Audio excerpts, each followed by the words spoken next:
इस लेसन में हम डिस्कस करेंगे what is machine learning process flow, जिसको हम life cycle of machine learning भी कहते हैं।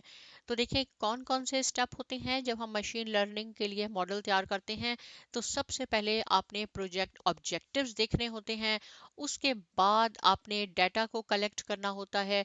जब डाटा आ जाता है, इनिशियली डाटा आपके पास रॉ फॉर्म में होता है, उसको हमने प्री प्रोसेसिंग करनी होती है, यानी हमें उसे ऑर्गेनाइज करना होता है। जब डाटा प्री प्रोसेसिंग स्टेज से गुजर जाता है तो हमने डाटा विजुअलाइजेशन करना होता है। उसके बाद हमने मॉडल को सिलेक्ट करना होता है, मॉडल सिलेक्शन के बाद मॉडल बिल्डिंग करना होता है और आपने आखिर में डिप्लॉयमेंट करना होता है।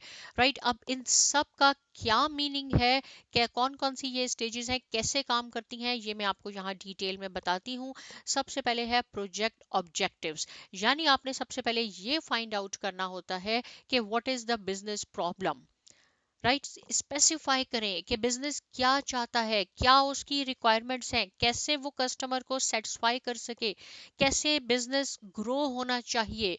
तो सबसे पहले आपने ये काम करना होता है। कोई भी बिजनेस स्टार्ट करें, उस बिजनेस का ऑब्जेक्टिव आपको जरूर मालूम होना चाहिए, जिसको हम प्रोजेक्ट ऑब्जेक्टिव्स कहते हैं। राइट, जब ऑब्जेक्टिव मालूम हो जाता है तो उसके बाद हम डाटा कलेक्ट करते हैं। और डाटा जो है आप दो तरह से ले सकते हैं, एक को हम कहते हैं प्राइमरी डाटा, दूसरा होता है सेकेंडरी डाटा। क्या दोनों में डिफरेंस है? अगर आप खुद अपना डाटा कलेक्ट करेंगे, जो भी आप प्रोजेक्ट बनाने जा रहे हैं, जो भी आपकी रिक्वायरमेंट है उसके लिए आप खुद डाटा कलेक्ट करेंगे, that is called the primary data, उसको प्राइमरी डाटा कहते हैं। लेकिन अगर डाटा ऑलरेडी किसी ने कलेक्ट किया हुआ है और स्टेटिस्टिकल प्रोसेस से वो गुजर के आ चुका है और आपको मिला है, उस पर आपने काम करना है, that is called the secondary data. तो प्राइमरी आपने खुद करना है, सेकेंडरी डाटा जो है वो ऑलरेडी लोगों के पास होता है या कंपनी के पास होता है, जिसपे आपने काम करना होता है। जब डाटा भी कलेक्ट हो जाता है तो आपने डाटा प्री प्रोसेसिंग, जो कि थर्ड स्टेप है।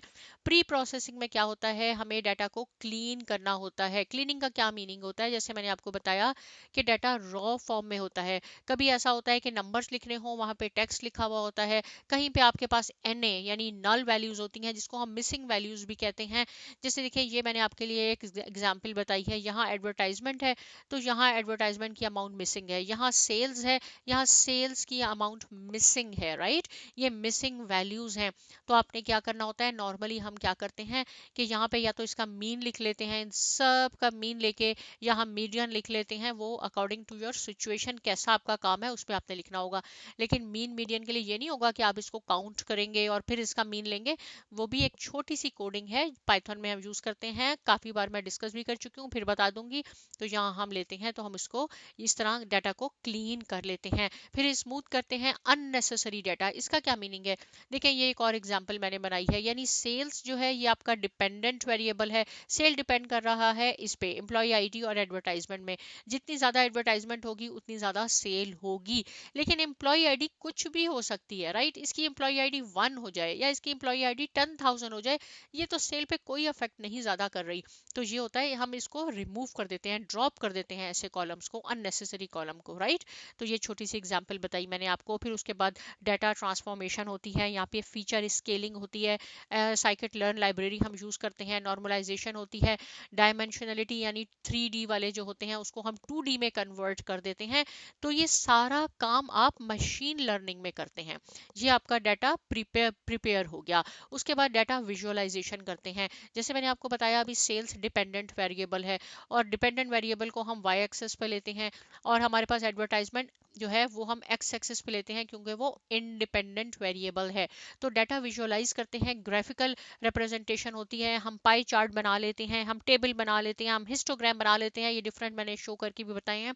इसके लिए हमारे पास मैटप्लॉटलिब होती है, सीबॉर्न लाइब्रेरी होती है, तो वो हम यूज करके एक्स और वाई में यानी डिपेंडेंट और इंडिपेंडेंट वेरिएबल में रिलेशनशिप फाइंड आउट करते हैं कि इसमें क्या रिलेशन है दोनों में। राइट, तो इसको हम ये भी कह सकते हैं कि इस स्टेज में हम अपने डाटा को एनालाइज करते हैं। रिलेशनशिप फाइंड आउट करते हैं। उसके बाद जब हमने अपना एनालाइज कर लिया डाटा, क्लीन कर लिया डाटा, तो फिर हम अपना मॉडल तैयार करते हैं। मॉडल किस तरह तैयार होता है कि अगर कोई सपोज ये भी डिपेंड करता है आपकी सिचुएशन पे, अगर कोई न्यूमेरिकल डाटा है आपके पास, आपने लीनियर रेग्रेशन देखना है, यानी दो वेरिएबल्स के दरमियान, अगर दो वेरिएबल्स हैं राइट, एक आपके पास डिपेंडेंट है और एक इंडिपेंडेंट है, नंबर्स हैं, तो हमने क्या करना होगा, लीनियर रेग्रेशन हम कर सकते हैं। लेकिन अगर क्लासिफिकेशन का कोई प्रॉब्लम आ जाता है तो हमें लॉजिस्टिक रेग्रेशन का मॉडल तैयार करना होता है। सिमिलरली अगर आपने क्लस्टरिंग पे काम करना है तो आपने के मीन्स यूज करना होता है। तो ये मॉडल कैसे बनेगा ये भी हम इस कोर्स में सीखेंगे। लेकिन इसका आइडिया ये है कि आपने डिसाइड करना होता है कि क्या आपका ऑब्जेक्टिव है, क्या काम कर रहे हैं अपने कंपनी के लिए, उसके मुताबिक ही हमने ये मॉडल बनाना होता है। जब मॉडल आपने तैयार कर लिया होता है उसको फिर हम ट्रेन करते हैं, मुझे मॉडल बिल्डिंग कहते हैं। यानी जितना भी डाटा होता है आपके पास राइट, 1000 रोज हैं, 1 मिलियन रोज हैं, तो आपके पास आप डिपेंड करते हैं, या तो आप उसको 70-30 में डिवाइड कर लेंगे, ज़रूरी नहीं है 70-30, 80-20% में कर लें, 90% और 10% में कर लें। यानी हम डाटा को ट्रेन करते हैं और टेस्ट करते हैं। जो ये 70% है इसको हम ट्रेन करेंगे डाटा को, और फिर जो हमारे पास जो भी हमारा मॉडल बनेगा उससे हमारे पास ये जो टेस्टिंग डाटा है इस पे हम टेस्ट करेंगे और चेक करेंगे स्कोर से कि हमारा स्कोर क्या है, जो हमने मॉडल तैयार किया है वो कितना अच्छा है। ये भी ट्रेनिंग और टेस्टिंग का मैंने एक एग्जाम्पल यहाँ बनाई है।